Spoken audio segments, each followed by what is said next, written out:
I remember the kidnapping, torture, and murder of Nachshon Wachsman, Hashem Yikom Damo, clearly.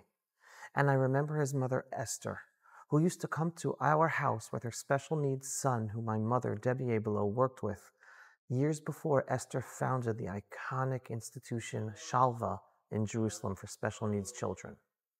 Today, I am sad and heartbroken to share that Esther Wachsman, Nachshon's mother and a national treasure of the Jewish people, passed away recently at the age of 76. Esther was a remarkable woman, a true Jewish mother whose personal tragedy became a unifying moment for the entire Jewish nation. Esther went from anonymity to global recognition overnight, doing everything in her power to save her beloved son Nachshon from the hands of Islamo-Nazi terrorists back in 1994. Esther met with U.S. presidents, Israeli prime ministers, top military officials, and global media figures, tirelessly advocating for her son and the people of Israel. I remember those dark days of Nachshon's kidnapping back in 1994. The entire Jewish world held its breath, praying for his safe return. And I remember when we were all at the western wall of the Temple Mount praying together. Israel at the time was still a country that understood that we do not negotiate away our future by releasing thousands of terrorists in exchange for our captives. The IDF launched a daring rescue mission to save Nachshon, but tragically it ended with Nachshon's murder. That moment of national grief shook us all to the core, but it also united us. Esther, in her pain, chose to focus on that unity, on the love and strength of the Jewish people. That was the essence of who she was. I also can't help but remember my dear friend Yaron Chen, Hashem Yikom Damo, also an IDF soldier at the time, kidnapped by Hamas and Islamo-Nazi terrorists just months before Nachshon's kidnapping. As an IDF soldier, he also was on his way home from base, and he fought his Islamo-Nazi captors inside the car that they kidnapped him in, preventing them from taking him into captivity to be used as a pawn. Yaron paid with his life, but in his bravery, he spared the Jewish people from another agonizing hostage crisis. But Esther Wachsman was not just a grieving mother. She was a builder. Esther was one of the pioneers of Shalva, the incredible Jerusalem-based organization that has transformed the lives of thousands of families in Israel, providing children with special needs the ability to live with dignity and joy. Even in her deepest sorrow, Esther dedicated herself to helping others. She epitomized the Jewish spirit, the ability to experience tragedy, yet push forward with resilience and an unbreakable commitment to our people, our land, and humanity, as so many of those impacted by October 7th, of all those families. This is the spirit we see in so many Israelis and Jews today, post-October 7th, standing strong despite our unimaginable loss. It is this Jewish spirit that allows the Jewish people to not only survive, but to thrive. It is this spirit that built the country of Israel before, during, and after the tragedies of World War I, World War II, and the Holocaust. And it is that spirit that ensures our survival as a people and our victory in the history books. We, the Jewish people, succeed when we focus on how we are victors, not when we focus on how we are victims. Now, I need to say this loud and clear. There are some Jews today, especially the ones running the Bring Them Home campaign and mainstream media in Israel, who are using the horrifying plight of the hostages and of what happened to us on October 7th to demoralize us with a defeatist mindset and reducing the Jewish people to nothing more than October 7th victims. They never focus on the need to end the evil Islamo-Nazi enemy we are up against. They hardly ever focus on the proud, resilient Jewish spirit in our nation today, despite the tragedy we are still living through.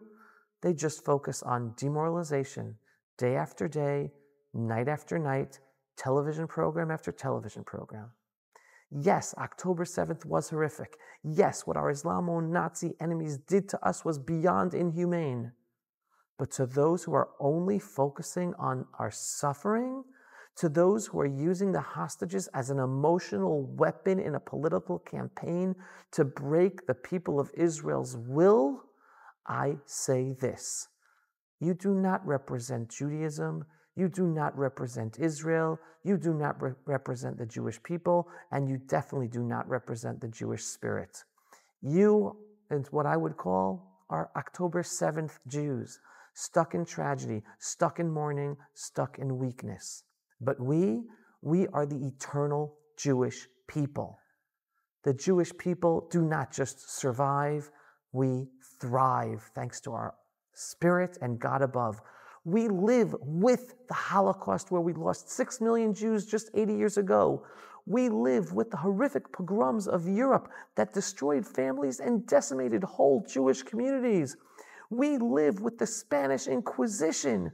We live with the destruction of Jerusalem and the temple over 2,000 years ago, when millions of our ancestors were brutally murdered by the Romans. We live with those all. And yet, we are here today. Yes, those tragedies are still with us, part of our Jewish lifestyle, but we never let them define us as a people of victims. For thousands of years, our enemies have tried to break us and annihilate us.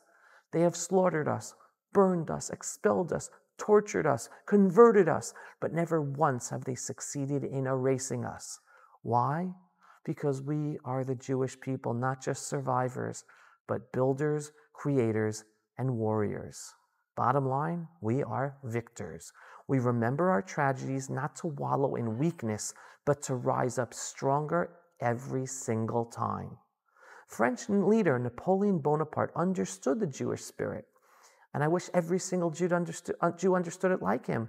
It was Napoleon himself who famously said, "A people who remembers the destruction of their temple thousands of years later will return to be sovereign in their homeland and rebuild their temple." And he was right. For thousands of years, we, the Jewish people, never stopped mourning or remembering our tragedies.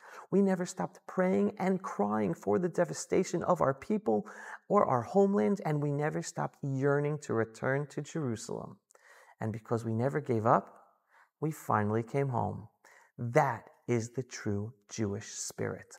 That is the Jewish people who rebuilt our ancestral homeland, Israel, after the destruction and devastation of the Jewish world, again after World War I, World War II, and the Holocaust.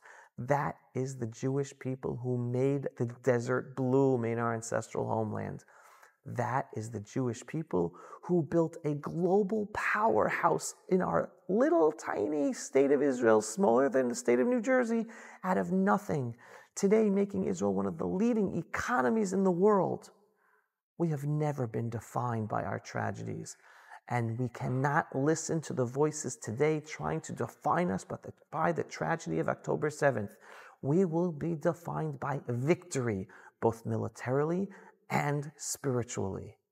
And to those amongst us who want us to drown in our grief, to bow our heads, to surrender, to be defined by our suffering, we reject you. We are not an October 7th people. We are a proud Jewish people. A proud Jewish people that lives. Am Yisrael Chai. We live. We will remember our hostages. We will fight to free them, and we will bring our hostages home as quickly as possible. But we will not let this tragedy weaken us. We will not let people define us by our pain and suffering. We will define ourselves by our strength, because the Jewish people always rise up, because our spirit is eternal, because we are here to stay because of God above. Stay away from those who focus only on the tragedy of October 7th and those who advocate for Israel only based on our victim status, scoffing at the messaging of the need for victory over our enemies and reclaiming sovereignty over all of our ancestral lands as part of that necessary victory, because that perspective of theirs does us no good of victimhood. They just sink people into despair without seeing the bigger picture of life or of Jewish history. And they actively empower the Jew haters, seeing how much they succeed in making us suffer and be victims. The October 7th Jews do not represent the Jewish people or the Jewish spirit. Esther Wachsman did. We will never forget Esther. We will never forget Nachshon, Hashem Yikom Damo. And I and my friends will never forget Yaron, Hashem Yikom Damo. If only the Jewish people and our leaders woke up then in 1994 to the evil of our Islamo-Nazi enemies, that so many lives could have been saved since then, back in 1994. Hopefully now we're finally learning the lesson post-October 7th. Esther, look after us up from the heavens. And to everyone, today we are finally on the path to true Jewish sovereignty in all of our ancestral homeland, based on a true Jewish pride and Jewish identity in being back as a nation sovereign in our homeland. And stick with the voices that give over those messages. It's the message of Am Yisrael Chai. That's it for today's Pulse of Israel, not yet back in our eternal and ancestral homeland, Israel. If you are not yet a subscriber, what are you waiting for? Pulse of Israel gives you a daily, belief-based, inspiring, politically incorrect truth that you hardly get anywhere else. Just go to pulseofisrael.com and click to subscribe. And yes, we are a donor-based organization. Our videos are free and we rely on your support. Big or small donations. Every once in a while, click on the donate button on pulseofisrael.com. Shalom, everyone, and thanks for watching. Pulse of Israel, frontline videos from the Holy Land. Support our work by donating today.